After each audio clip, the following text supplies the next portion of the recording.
ማርያም እሰረከብኪ ሞገሰ በኀበ እግዚአብሔር ማርያም እሰረከብኪ ሞገሰ በኀበ እግዚአብሔር ወአነሂ እትፌሳህ በእንቲአኪ ወአነሂ እትፌሳህ በእንቲአኪ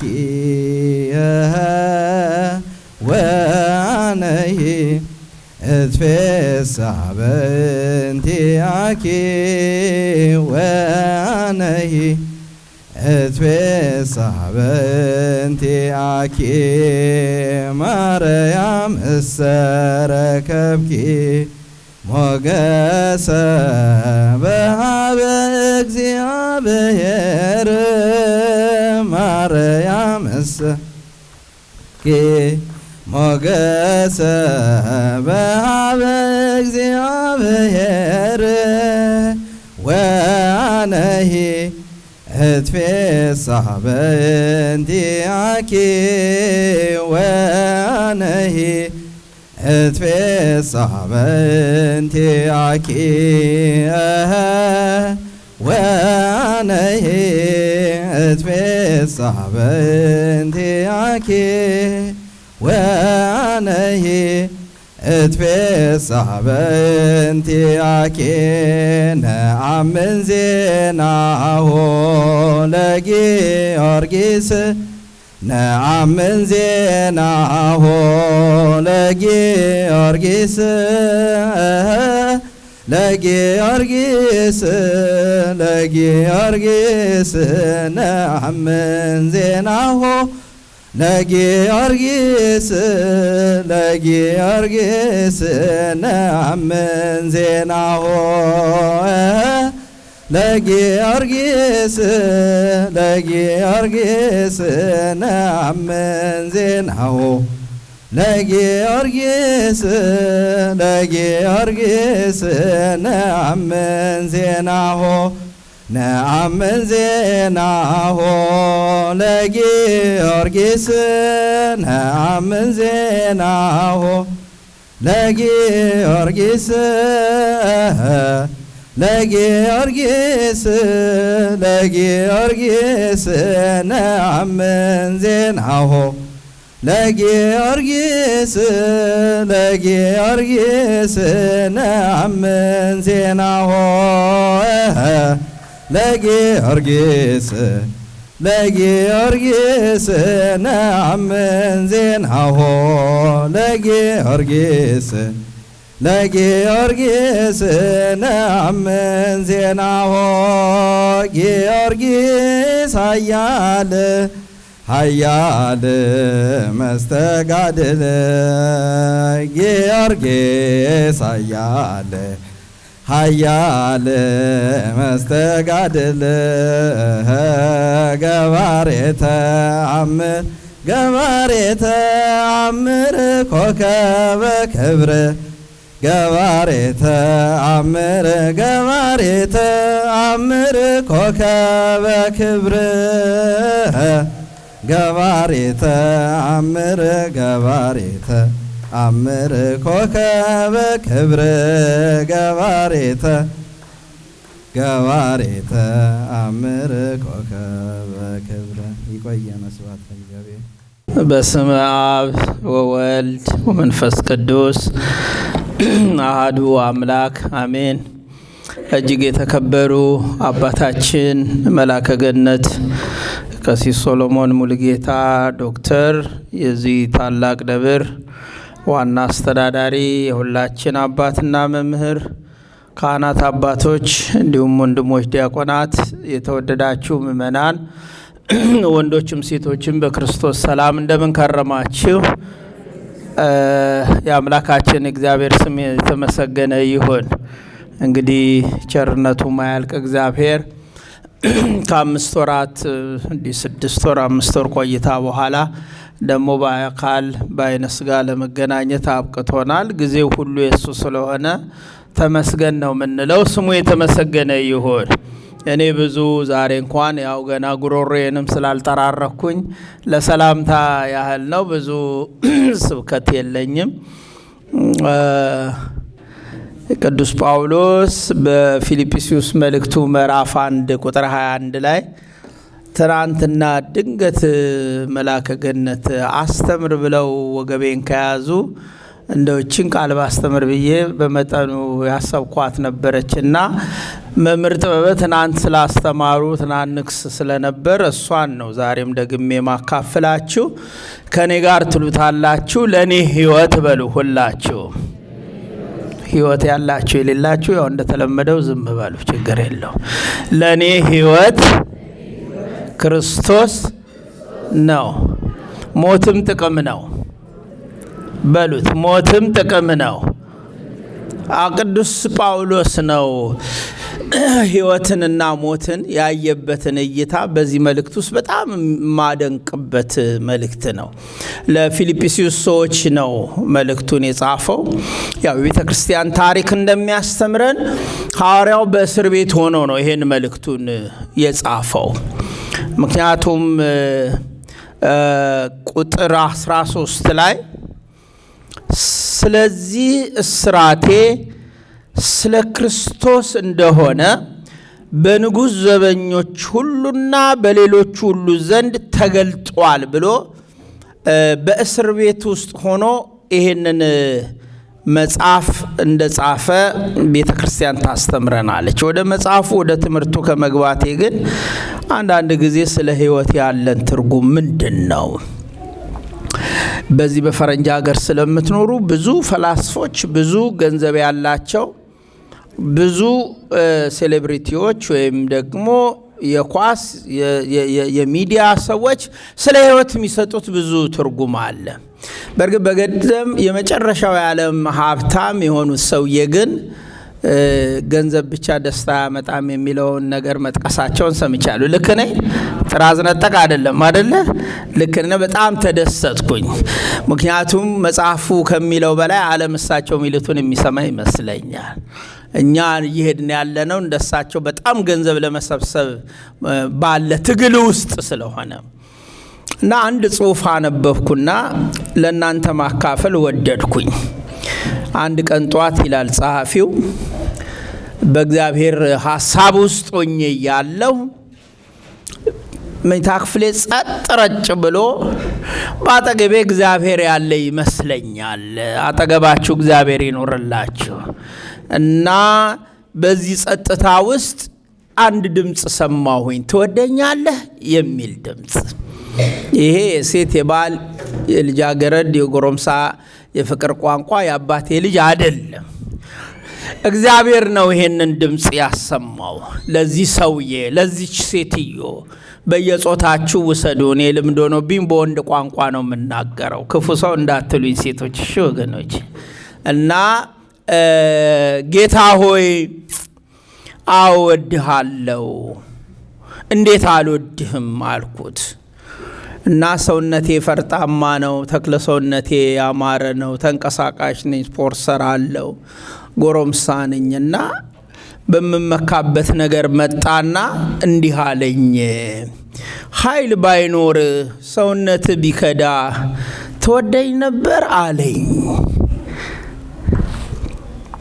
ትንሽ ቆም አልኩና በጤናዬ፣ በእንቅስቃሴ፣ በምቾቴ፣ በውበቴ እንደምመካ ስለማውቅ ጌታ ሆይ ከባድ ነው፣ አስቸጋሪ ነው ብዬ አውጥቼ አውርጄ ግን መልሼ አዎ እወድሃለሁ፣ ለአንተ ያለኝ ፍቅር የነፍስ እንጂ የስጋ አይደለም አለ። የምን? እስቲ የነፍስ በሉት። የምን? አንዳንድ ሰዎች በስጋ ስለሚደረግላቸው ነገር ብቻ ነው ከጌታ ጋር ያላቸውን መዋደድ ፍቅር የሚያጠነክሩት። ከዚህ ሰውረን ሁላችንን። እና የነፍስ ስለሆነ ችግር የለውም አልኩት።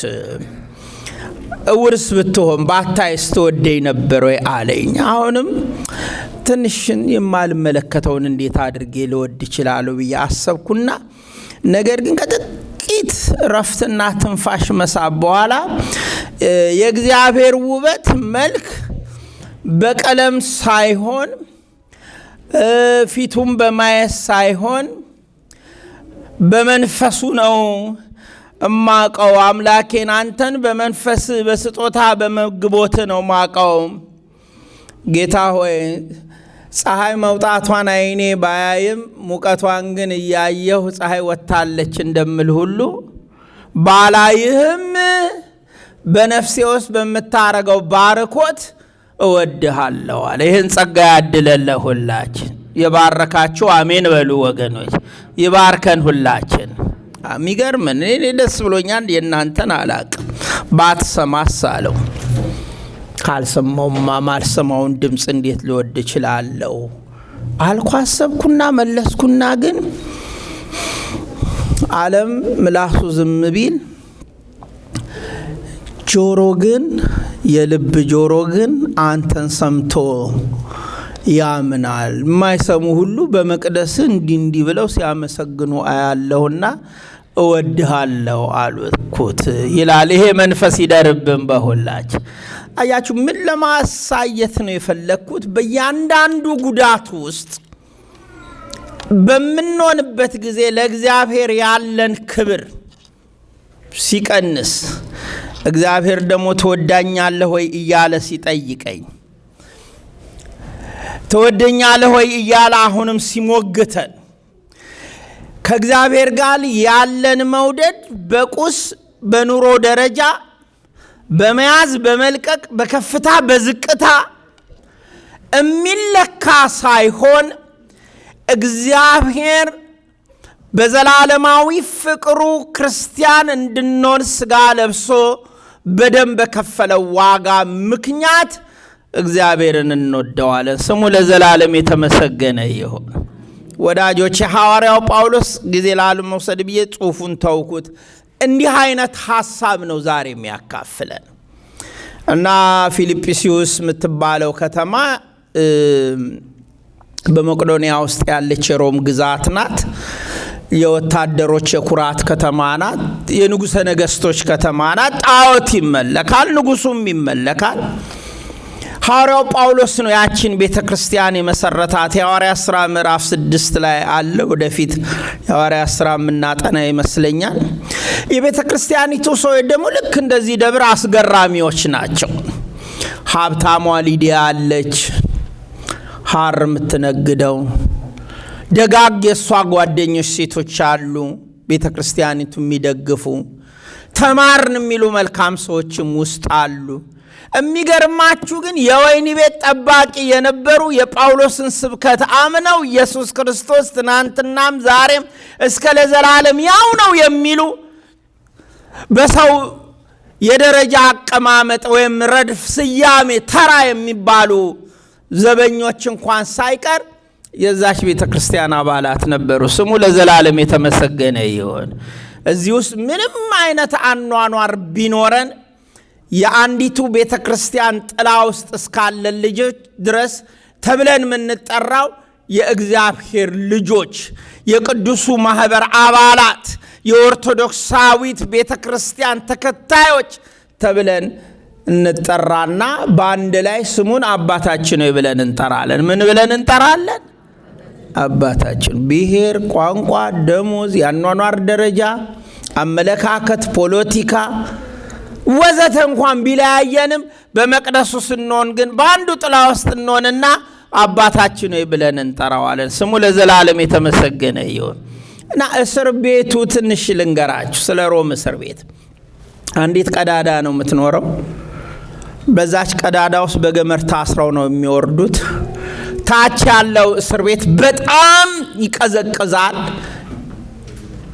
ውሃ አለው፣ ያቆራል። ዛሬ እንዳለው እስር ቤት ቴሌቪዥን ማየት፣ ባኞ ቤት መሄድ፣ የሆነ ክፍት ቦታ ላይ ተቀምጦ ማንበብ ሁሉ በዚያ ውስጥ አይታሰብም። ትንሽ መስኮት የሚመስሉ ጭላንጭል ብርሃን የሚያስገቡ ነገሮች አሉ። ስንቅ ሲፈለግ ወታደር በገመድ ነው የሚልክለት ሐዋርያው ጳውሎስ።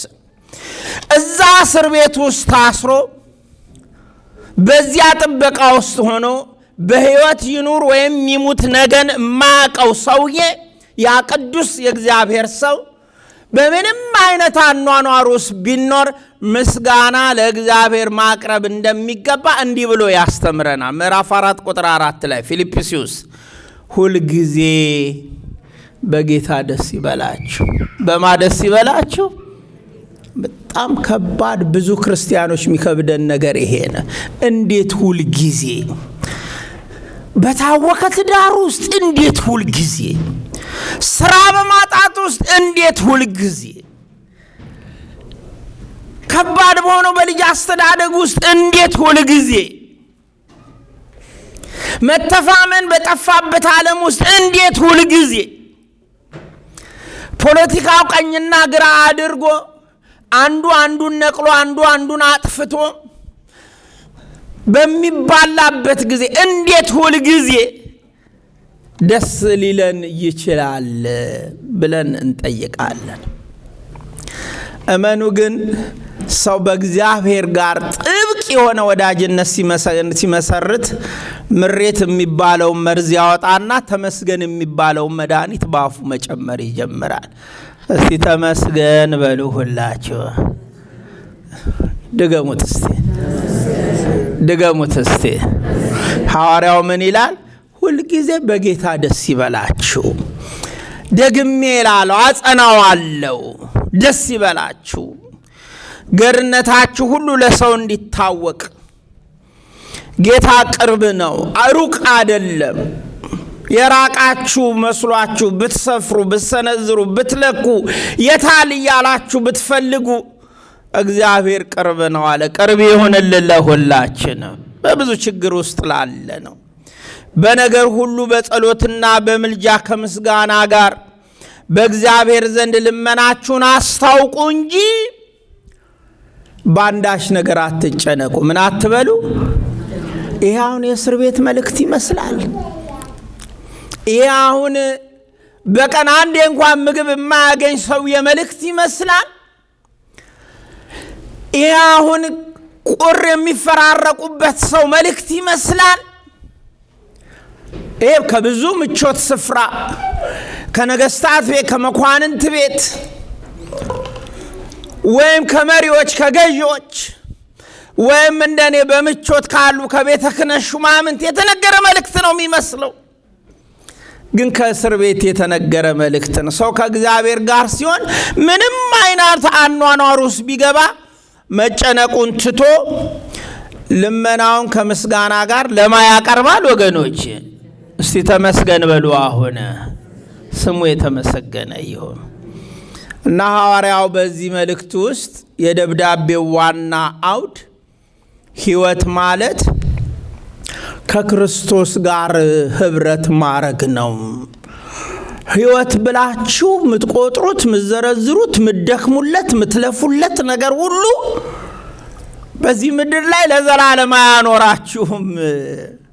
የኖሩምም የሉምም። ሕይወት ማለት ከክርስቶስ ጋር ባለ ሕይወት ውስጥ ጥብቅ ብሎ ኖሮ በሞት ጊዜ እንኳን ዘላለማዊ እረፍት የሚገኝበትን ነገር መኖር ነው ይላል። ከዛ ይህን ሲያጠናክር ምዕራፍ 3 ቁጥር 8 ላይ እንዲህ ይላል። እቺን ቃል በማርያም ስሙኝ። በእውነት ይላል ሐዋርያው ጳውሎስ ከሁሉ ይልቅ ስለሚበልጠው ስለ ክርስቶስ ፍቅር፣ ስለ ጌታዬ ዕውቀት ነገር ሁሉ ጉዳት እንደሆነ ቆጥራለሁ። እኔ የገማልያል ተማሪ ነኝ። ብዙ ሕግ መርምሬያለሁ። ብዙ መጽሐፍ ተምሬያለሁ። ብዙ የኦሪትን ሕግ ጠንቅቄያለሁ። ብዙ በክብር ቦታ በሴኔት ውስጥ ተቀምጫለሁ። መምህር መጣ ተብሎ ተነግሮልኛል። ተርጓሚው መጣ፣ ሊቁ መጣ፣ አንደበተ ርቱዕ መጣ ተብሎ ተወርቶልኛል። ነበርኩም ነኝም።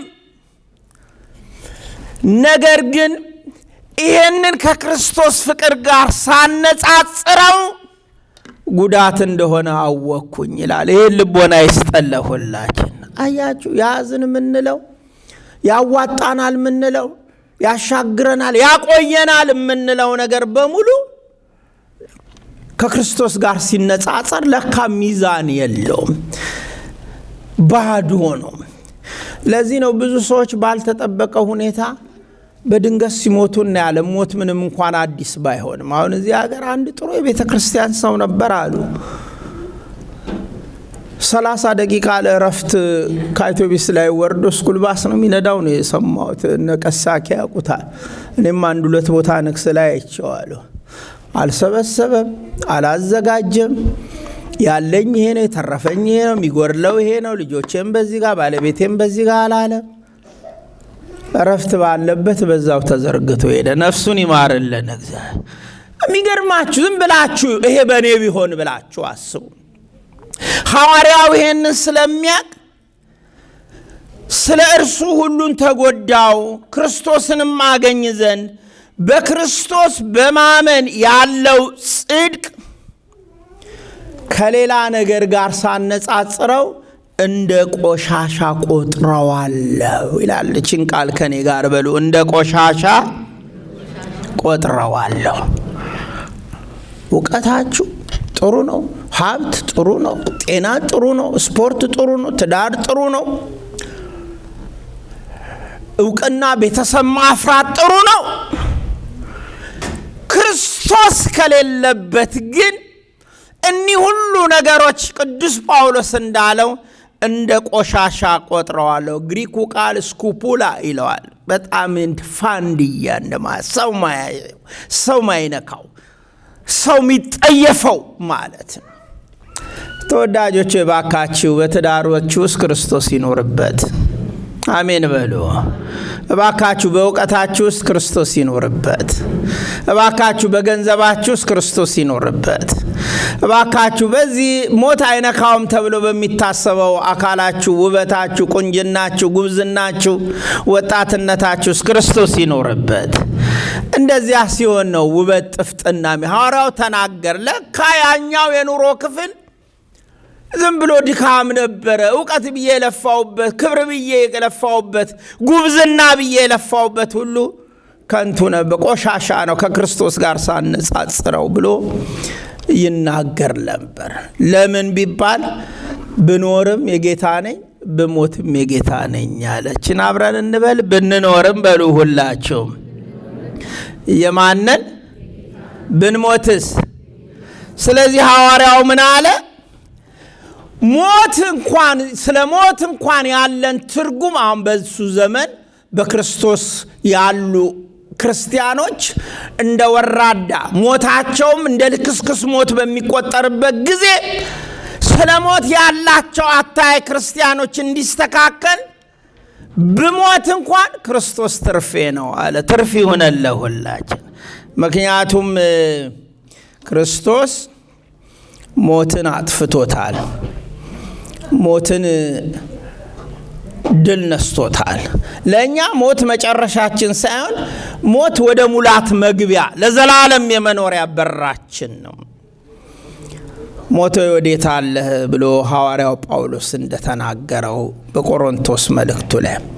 ስለዚህ ተወዳጆች የሕይወትና የሞት ትርጉም ላስጨነቀን ሰዎች እያንዳንዱ ድርጊት፣ እያንዳንዱ መከራ፣ እያንዳንዱ ቅጽበት በክርስቶስ ስናምን የተቀረጸው፣ የተሰነደው፣ የተዘጋጀው በሱ ነው።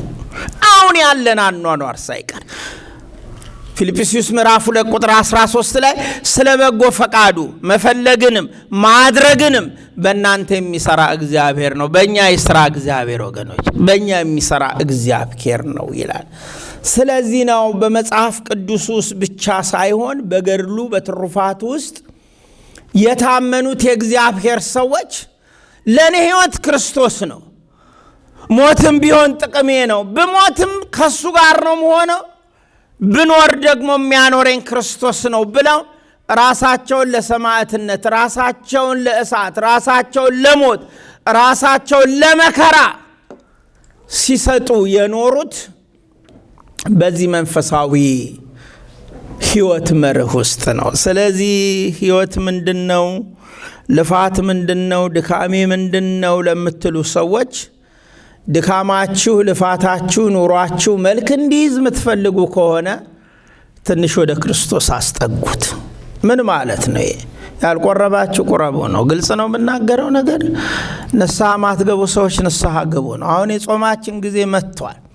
ክብር ምስጋና ለእግዚአብሔር ይሁን። አምናም ጾመን ነበር፣ ሕይወት ለውጥ ከሌለው።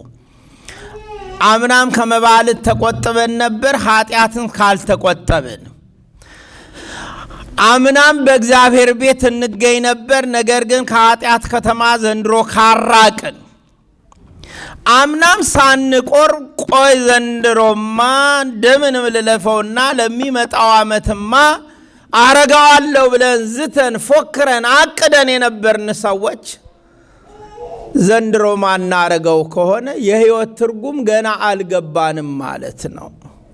ሐዋርያው ቅዱስ ጳውሎስ እንዳለ ለእኔ ሕይወት ክርስቶስ ነው፣ ብሞትም ጥቅም ነው፣ እሱን አምኜ በመሞቴ የምጎዳው ነገር የለም ስላለ እባካችሁ መጪውን የጾም ጊዜ እንዴት እንደምትቀበሉ ጥቅማችሁ የሆነውን ክርስቶስን ወደ ራሳችሁ በማቅረብ ዝግጅት አድርጉ። እንዴት እንዘጋጅ? የመጀመሪያው ነገር ሳትፈሩ ሳታፍሩ ራሳችሁን ለአበነፍስ አቅርቡ፣ ለንስሐ አባት። ምንም የሚያስፈራ ነገር የለውም። ሁለተኛ፣ በእያንዳንዱ ኑሮና ውሏችሁ ውስጥ ኃጢአትን በድፍረት ከመፈጸም ይልቅ በድፍረት ሳይሆን ኃጢአትን ምክንያት በሌለው ስህተት ውስጥ ወድቀን ስንፈጽመው እንኳን በጸጸት ሕይወት ውስጥ እንምራ። አንድ የቤተ ክርስቲያን አባት ምን ይላል? ሰው ኃጢአትን ሰርቶ ከተጸጸተ አንድ እርምጃ ወደ እግዚአብሔር ተጉዟል ማለት ነው ይላል። ይህን ጸጋ ይስጠለሁላችሁ። ሰው ኃጢአትን ሰርቶ ተመልሶ እንደገና ኃጢአት ለመስራት ካቀደ ነው አደጋው የሚሆነው።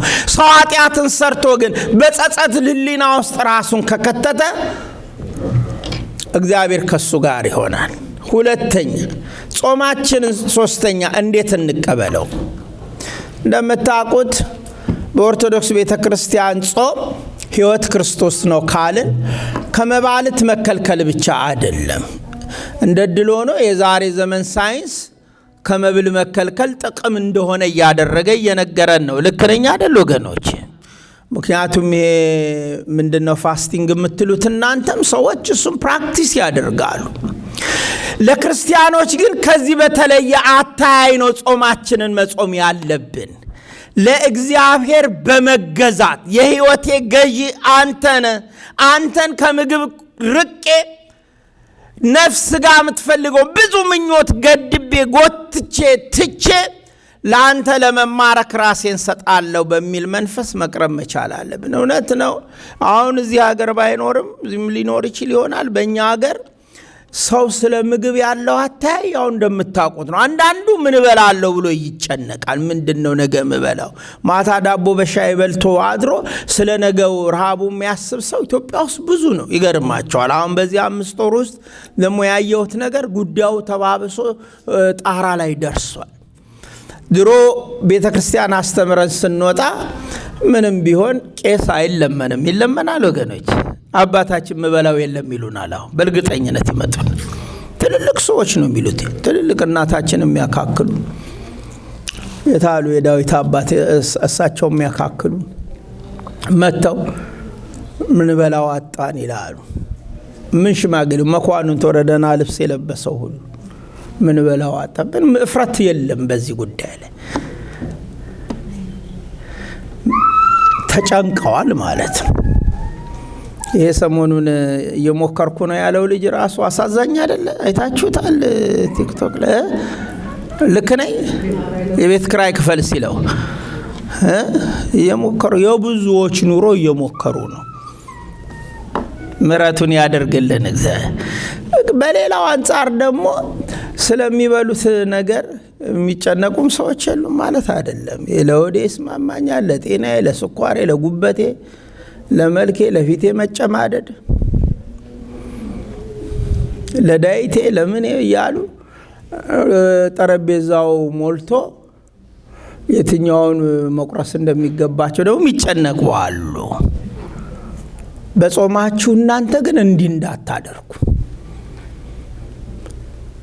ጠረጴዛ ሙሉ የጾም ምግብ ሞልቶ አሕዛብን ይመስል በምግብ ደስታ ውስጥ ራስን ማውደቅ ሳይሆን በክርስቶስ ባለን ሕይወት ምስጋናን በማብዛት የምንኖረው ሕይወት ነው። ምስጋናን ይጨምርልን ለሁላችን። ምስጋናን በማብዛት ይሄ ምን ማለት ነው? ጊዜ የላችሁም አምናለሁ አውቃለሁ። ባልና ሚስት ቁጭ ብለው አብረው በማዕድ የሚቆዩበት ጊዜ እዚህ ሀገር ላይ ጥቂት እንደሆነ አውቃለሁ። ሳትገናኙ የምታሳልፉ አላችሁ። ስትገጥማችሁ ግን ያችን ጊዜ ከንትርክ፣ ከጭቅጭቅ፣ ከመወጋጋት፣ ከመነዳደፍ ተቆጥባችሁ ማዕዳችሁን ዘርግታችሁ ባርካችሁ አመስግናችሁ በረሃብ ላለው ወገናችሁ ጸልያችሁ በምግብ ብዛትም ለጠገበው ሰው ደግሞ ልቡና ይስጠው ብላችሁ ጸልያችሁ ማዕዳችሁን ባርካችሁ ብሉ። እየሰማችሁ ነው ወገኖች? ስትችሉ ደግሞ ከዛች ቆርሳችሁ አስራት አይደለም በኩራትም አይደለም እጃችሁ ተረፍ ስላለ ከአይነቱ ቀንሳችሁ ሊያደርሱ ሊሰጡ ለሚችሉት ሰዎች ትንሽ ደግሞ ለድሆች ወርወር የማረግ። ምክንያቱም ሁሉ ጊዜ የጠዋትና የምሳ ምግባችን በመጽሐፉ ሕግ ለድሃ ነው እንዲሰጥ የሚለው። ስንት ነው እስቲ በጀቴ? ቁርስ ብበላ ኦትስ ነው ብበላው ምንድነው ብበላው ስንት ብር ያስወጣኛል ብላችሁ አስባችሁ ፔኒም ብትሆን ጨምራችሁ ያቺ ለድሃ እንዴት እንደምትባረኩ ያው ፍራም ቄስ ለካ እውነቱን ነው ትሉኛላችሁ። እግዚአብሔር ምስክሬ ነው። እንዴት ሕሊናችሁ ሰላም እንደሚያገኝ በኋላ ታመሰግኑኛላችሁ። ክርስቶስ ሕይወቴ ነው የሚል ሰው በጾሙ ወቅት ሌላው የሚያደርገው አራተኛው ነገር እርቅ ነው። እስቲ እርቅ በሉ ሁላችሁ። እንዳለመታደል ሆኖ ይሄ ዘመን የጸብ ዘመን ነው። ጸቡ ደግሞ ቅጥ አምባሩ እንኳን አይታወቅም። የቱ ጋር ጀምሮ የቱ ጋር እንደሚያበቃ አይታወቅም። የተወሳሰበ ነው፣ የተሳሰረ ነው፣ የተንሰላሰለ ነው። ትናንት መርጌታ ሲነግሩ የነበረ በእኛ በጾመ ድጓ ትምህርት ጾመ ድጓ መጥለፍ የሚባል አለ ሲሉ ነበር። የተጠላለፈ አንዱ ከዚህ ይዘምራል፣ አንዱ ከዚህ ይቀኛል፣ አንዱ ከዳዊት ያመጣል፣ አንዱ ከነቢያት።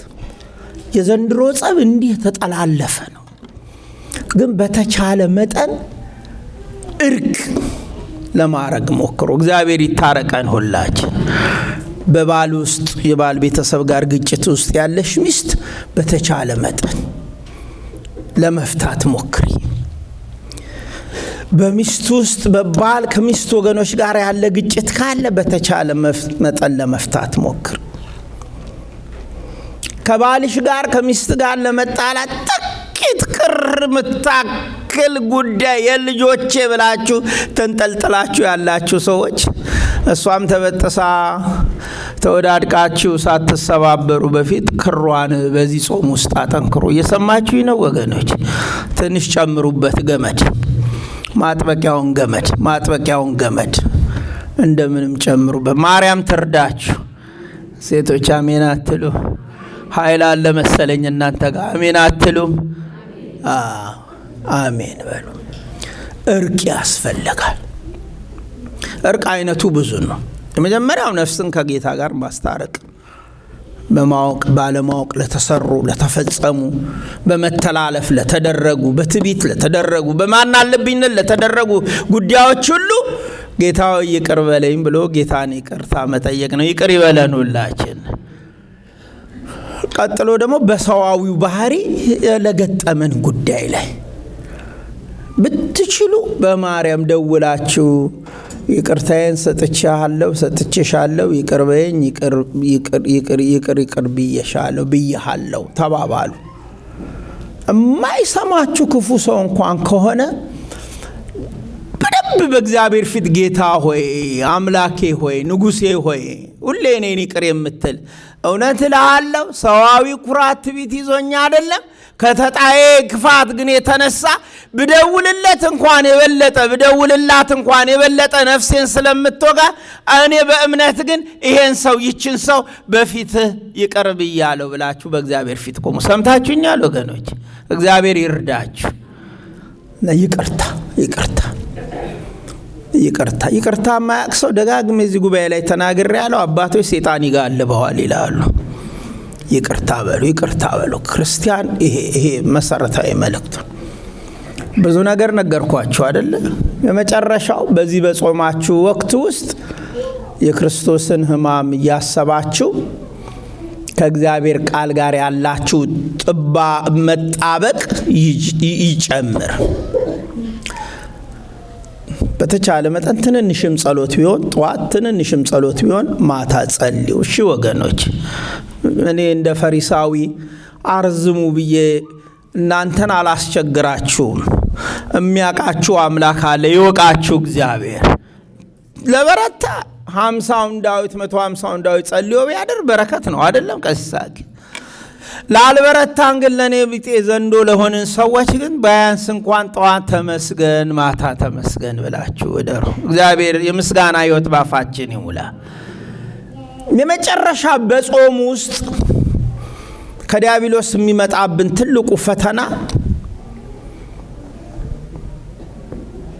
የምሬት ሕይወት ስለሆነ እቺ የምሬት ሕይወትን ለማውጣት ምስጋናን ባፋችሁ ሙሉ። በነገራችን ላይ አእምሮ የመገባችሁትን ነው የሚያወጣው። ልክ አይደለሁኝ?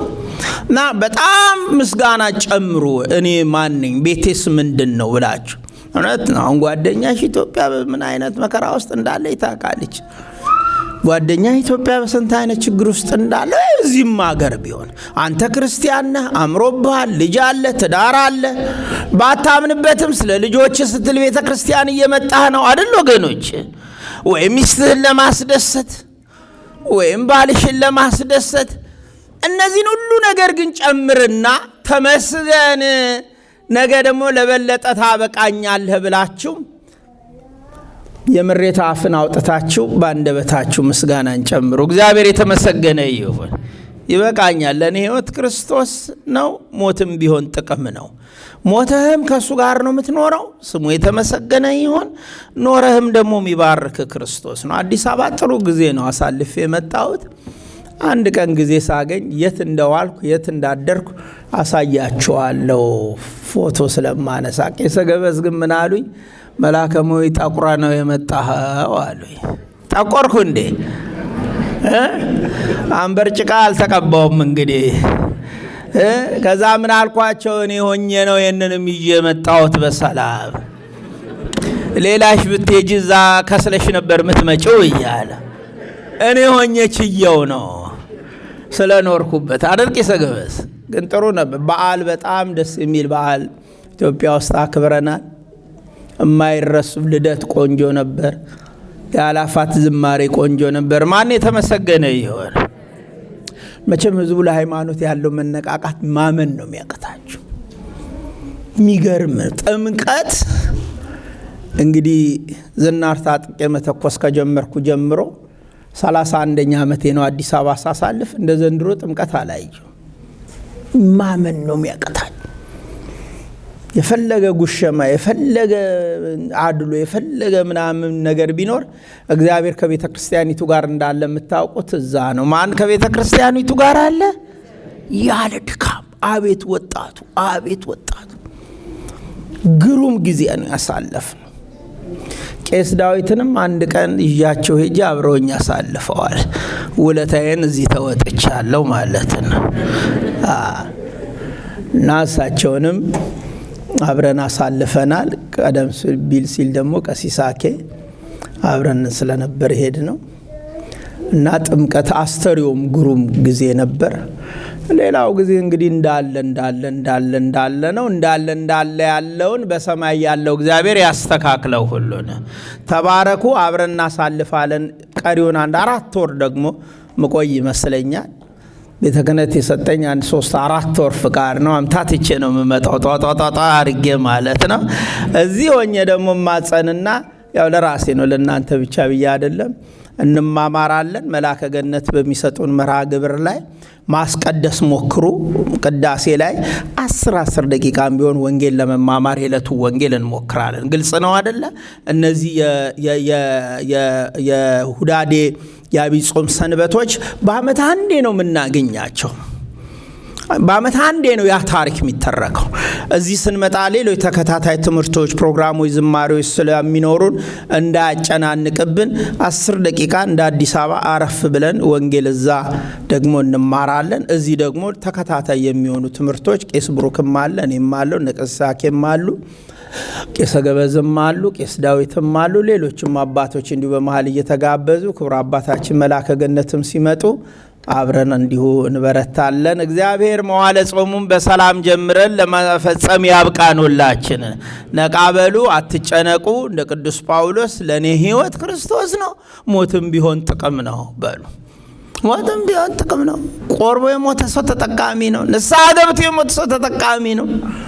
ለክርስቶስ ታምኖ የኖረ ሰው ተጠቃሚ ነው። ይሄም በሚል መንፈስ እንድትኖሩ አሳስባችኋለሁ። ሁላችሁም የማውቃችሁ ብዙዎቻችሁም በስም ባላውቅም አዳዲስ የተጨመራችሁ ትንሽ አላችሁ፣ ግን ያላችሁ አምሮባችሁ ደምቃችሁ ፈክታችሁ ነው። አሁን ከልጅ ጥበቃ ወደ ክርስቶስ በረከት ጥበቃ የተዘዋወራችሁ ይመስለኛል። ልክ ነው አይደለም ወገኖች? ክርስቶስ ምን ይናገረን በአዳራሽ ውስጥ እያላችሁ እንዳላችሁ ነው የሚሰማኝ። አምላካችን እግዚአብሔር ስለነበረን ጊዜ ሁሉ ስሙ የተመሰገነ ይሁን። ለፊቴ መጥቆር ቅባት ያስገዙልኝ። እሺ ቄስ ገበዝ ተባረኩ። መልካም ጊዜ ይሆንልን።